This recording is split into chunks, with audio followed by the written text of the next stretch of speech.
The Game of Life and How to Play It by Florence Scovel Shinn. Chapter 9, Perfect Self-Expression, or The Divine Design. No wind can drive my bark astray, nor change the tide of destiny. There is for each man perfect self-expression. There is a place which he is to fill, and no one else can fill. Something which he is to do, which no one else can do. It is his destiny. This achievement is held, a perfect idea in divine mind, awaiting man's recognition. As the imaging faculty is the creative faculty, it is necessary for man to see the idea before it can manifest. So man's highest demand is for the divine design of his life. He may not have the faintest conception of what it is, for there is possibly some marvelous talent hidden deep within him. His demand should be, Infinite Spirit, open the way for the divine design of my life to manifest. Let the genius within me now be released. Let me see clearly the perfect plan. The perfect plan includes health, wealth, love, and perfect self-expression. This is the square of life, which brings perfect happiness. When one has made this demand, he may find great changes taking place in his life, for nearly every man has wandered far from the divine design. I know in one woman's case it was as though a cyclone had struck her affairs, but readjustments came quickly, and new and wonderful conditions took the place of old ones. Perfect self-expression will never be labor, but of such absorbing interest that it will seem almost like play. The student knows also, as man comes into the world financed by God, the supply needed for his perfect self-expression will be at hand. Many a genius has struggled for years with the problem of supply, when his spoken word and faith would have released quickly the necessary funds. For example, after the class one day, a man came to me and handed me a cent. He said, "I have just 7 cents in the world, and I'm going to give you 1, for I have faith in the power of your spoken word.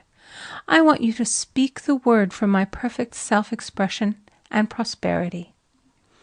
I spoke the word and did not see him again until a year later. He came in one day, successful and happy, with a roll of yellow bills in a pocket. He said, "Immediately after you spoke the word, I had a position offered me in a distant city, and am now demonstrating health, happiness, and supply." A woman's self-expression may be in becoming a perfect wife, a perfect mother, a perfect homemaker, and not necessarily in having a public career. Demand definite leads, and the way will be made easy and successful. One should not visualize or force a mental picture.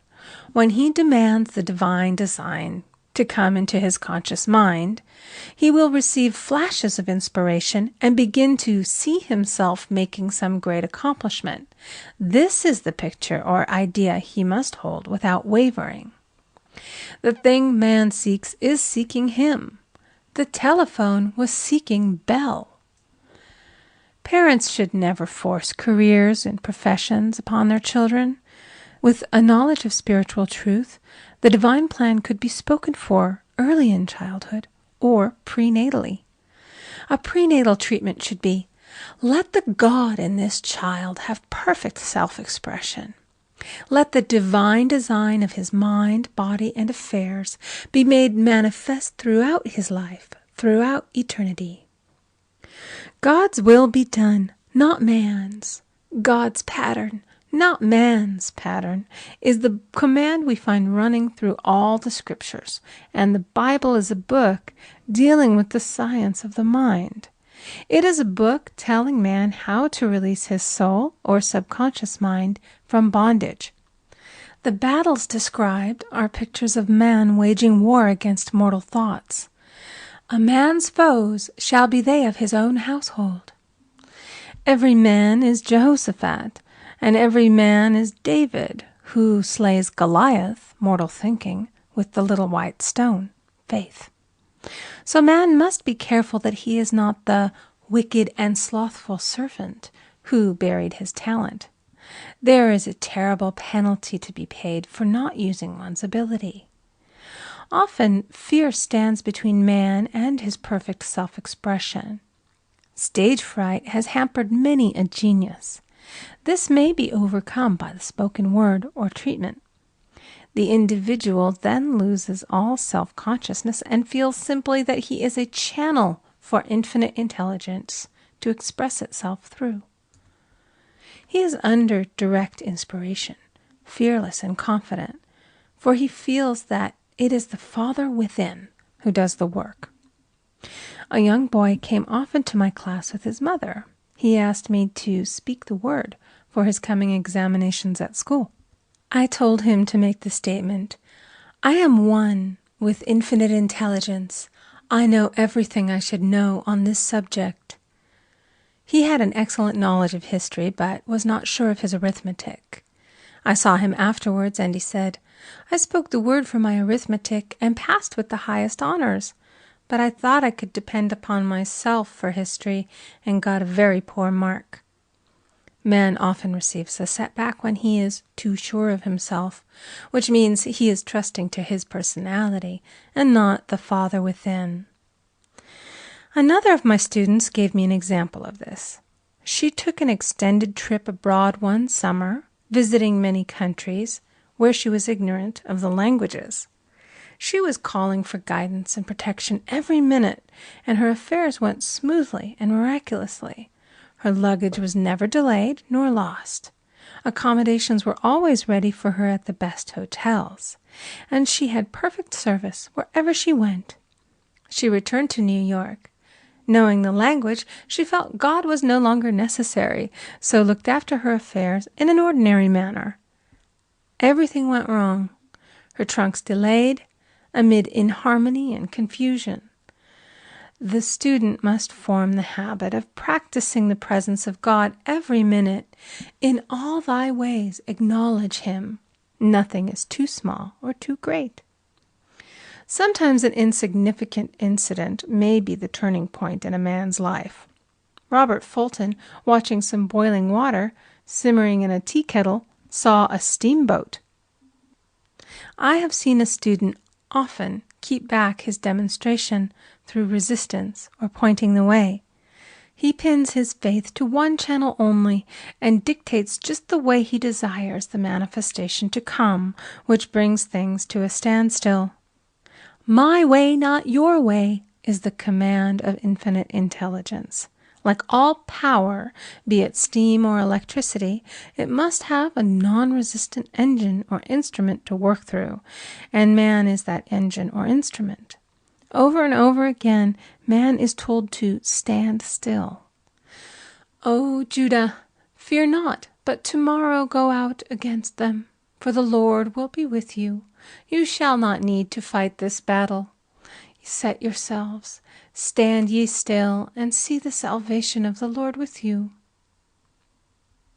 We see this in the incidents of the $2,000 coming to the woman through the landlord when she became non-resistant and undisturbed, and the woman who won the man's love after all suffering had ceased.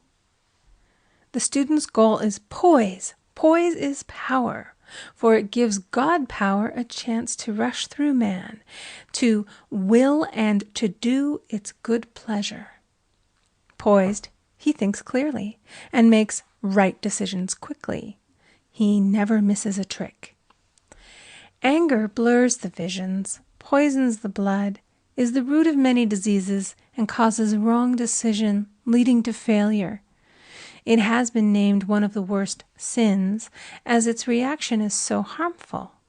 The student learns that in metaphysics, sin has a much broader meaning than in the old teaching. Whatsoever is not of faith is sin. He finds that fear and worry are deadly sins. They are inverted faith, and through distorted mental pictures bring to pass the thing he fears. His work is to drive out these enemies from the subconscious mind. When man is fearless, he is finished. Maeterlinck says that man is God afraid. So, as we read in the previous chapters, man can only vanquish fear by walking up to the thing he is afraid of. When Jehoshaphat and his army prepared to meet the enemy, singing, "Praise the Lord, for his mercy endureth forever," they found their enemies had destroyed each other, and there was nothing to fight. For example, a woman asked a friend to deliver a message to another friend. The woman feared to give the message, as the reasoning mind said, "Don't get mixed up in this affair. Don't give that message." She was troubled in spirit, for she had given her promise. At last she determined to walk up to the lion and call on the law of divine protection. She met the friend to whom she was to deliver the message. She opened her mouth to speak it when her friend said, "So-and-so has left town." This made it unnecessary to give the message, as the situation depended upon the person being in town. As she was willing to do it, she was not obliged to. As she did not fear, the situation vanished. The student often delays his demonstration through a belief in incompletion. He should make this statement: "In divine mind there is only completion. Therefore my demonstration is completed. My perfect word, my perfect home, my perfect health." Whatever he demands are perfect ideas registered in divine mind and must manifest under grace in a perfect way. He gives thanks he has already received on the invisible and makes active preparation for receiving on the visible. One of my students was in need of a financial demonstration. She came to me and asked why it was not completed. I replied, "Perhaps you are in the habit of leaving things unfinished, and the subconscious has gotten into the habit of not completing. As the without, so the within." She said, "You are right. I often begin things and never finish them. I'll go home and finish something I commenced weeks ago, and I know it will be symbolic of my demonstration." So she sewed assiduously, and the article was soon completed. Shortly thereafter, the money came in a most curious manner. Her husband was paid his salary twice that month. He told the people of their mistake, and they sent word to keep it. When man asks, believing, he must receive, for God creates his own channels. I have been sometimes asked, suppose one has several talents. How is he to know which one to choose? Demand to be shown definitely. Say, "Infinite Spirit, give me a definite lead. Reveal to me my perfect self-expression. Show which talent I am to make use of now." I have known people to suddenly enter a new line of work and be fully equipped with little to no training, so make the statement, "I am fully equipped for the divine plan of my life," and be fearless in grasping opportunities. Some people are cheerful givers, but bad receivers. They refuse gifts through pride or some negative reason, thereby blocking their channels, and invariably find themselves eventually with little or nothing. For example, a woman who had given away a great deal of money had a gift offered her of several $1,000s. She refused to take it, saying she did not need it. Shortly thereafter, her finances were tied up, and she found herself in debt for that amount. Man should receive gracefully the bread returning to him upon the water.